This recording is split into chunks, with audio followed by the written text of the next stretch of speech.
Hey guys, if you are self-studying an AP this year and you don't know where to start because there's no teacher to guide you, then here's what you need to know and what resources are definitely the most efficient for your study journey.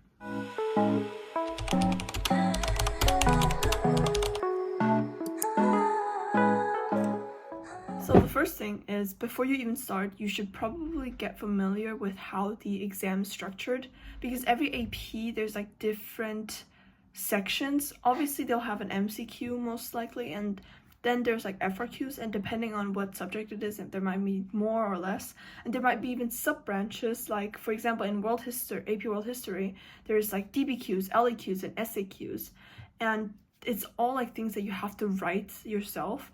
And for example, the DBQ, you need to write like an essay of analyzing documents. LEQ, you just need to write an essay from a prompt. And then SAQ is like you're given some different stimuli, and then you just write about them, or there's just a prompt. So you really need to familiarize with it to know what to expect on the exam. The second thing you should do is probably print out or just have a look at the At a Glance PDF that College Board offers for every single AP. And it's basically just like a overlook of the syllabus where there's very many like specific topics. It's really what you need to know in the exam, like topic concept wise. So you should probably look at it. This is, for example, one from AP Statistics, and you can see that there are little different sections and different units. Okay, we're moving on to the first main thing, and that is to consider investing in a tutor. Now, don't skip this part because you think it's going to be too expensive. I've seen that in the US, tutors charge like $70+ an hour, and that is expensive. So when I was in grade 7, I ran into this website, and it's called Preply, and the tuition prices are really affordable, and you can just adjust your budget. Now, this is not sponsored, okay? I'm not here blabbering about something that I don't actually care about. My grades from one term to the other changed from this is math to this when I was on Preply. Okay, so I'm like, this is me actually from genuine experience. When you are on Preply, if you are considering doing so, just check it out, okay? Do not subscribe just after one trial lesson. This is here my advice for if you're gonna go into Preply. I've had experience, and honestly, my experiences are really good. There are really good tutors out there, but some of them might not be as good or as efficient in the learning process to you. So when you're doing that, do not just blatantly book trial lessons and then just after one you're like, okay, let me just go with her and then subscribe. In a trial lesson, you should see what their teaching style is, how they structure their lessons.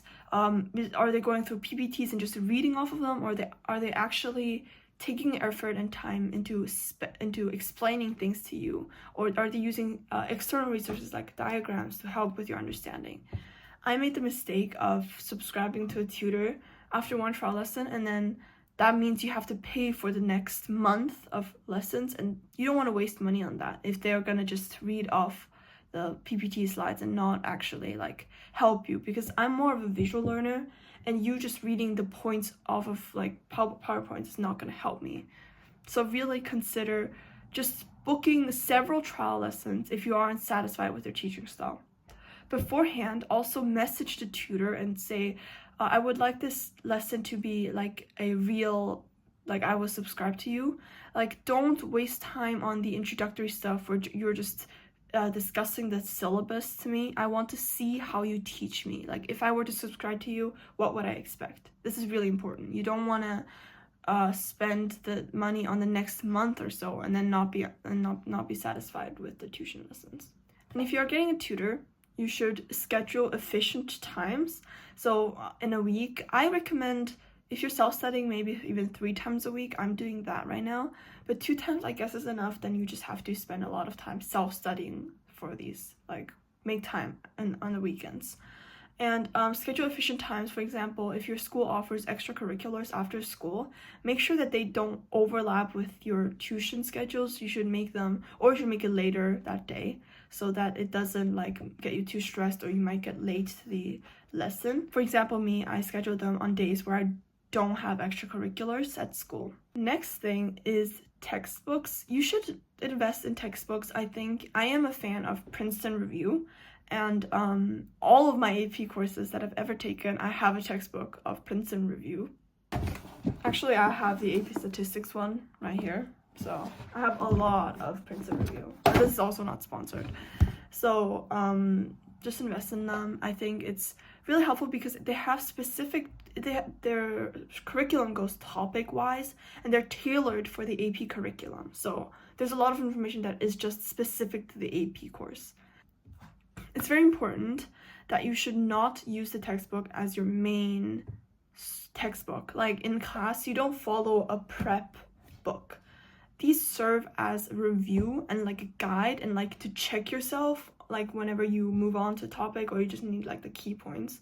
Because even though it's specifically for AP, it doesn't have all the in-depth concepts, like in-depth that you need to know and to recall for like FRQs for like to succeed completely in the exam. You should use it as a guide, or like when you after your tuition lessons, you can review that topic in the exam and use the chapter quizzes to just check yourself on your understanding. That's very important.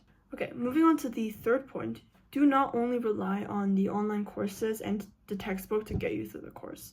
Now, depending on how many lessons you take, if it's 2 or 3, they're not going to be equal to how much time you spend in an actual subject at school every week. So you might not be as fast and as efficient as if you were to take it at school. So that means you need to schedule self-study sessions at home. Whenever you have time at school, you can maybe schedule it 1 or 2 times a week to just review the topics that you learned at home.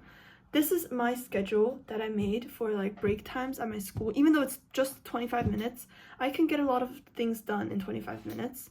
And I vary my different subjects every week during break time so that I can just get on with it and I don't need to study the same thing every week, every day. During these study sessions, you can access a lot of different online resources. I recently stumbled upon a website called Crack AP, and I'll put the link below because it's super helpful. I think they have like almost all the APs on there. And if you scroll past the section of just practice exams, you can see that there are specific topics that might be tailored to what you've already learned. Like obviously you're not going to know all this course syllabus just by the second week, but you want to quiz yourself on the stuff that you learned this week from your tuition or from your self-study sessions. So if you scroll down, you can see that there are like little topic-wise practice exam questions, and just click on those because they'll just really not include all the other stuff that you might not have learned. And finally, the last point, and it's really just a reminder, and it's that if your self-studying affects your performance at school, then maybe you should reconsider it, or you should adjust your schedules, because you need to remember that these courses at school are still your main ones that are gonna leave a record on your academic report. So you should prioritize those instead of the self-study ones that, you might not be as efficient with. Although I do think you'll do great on. But just know that these courses at school are still a main priority, and the self-study ones should be almost there, but because you aren't leaving a record, you should prioritize school subjects. I think that is all for my tips and tricks on how to self-study in AP. If you have any questions, please leave them down below, and I will link all the resources that I've mentioned on the bottom. So yeah, make sure to check them out.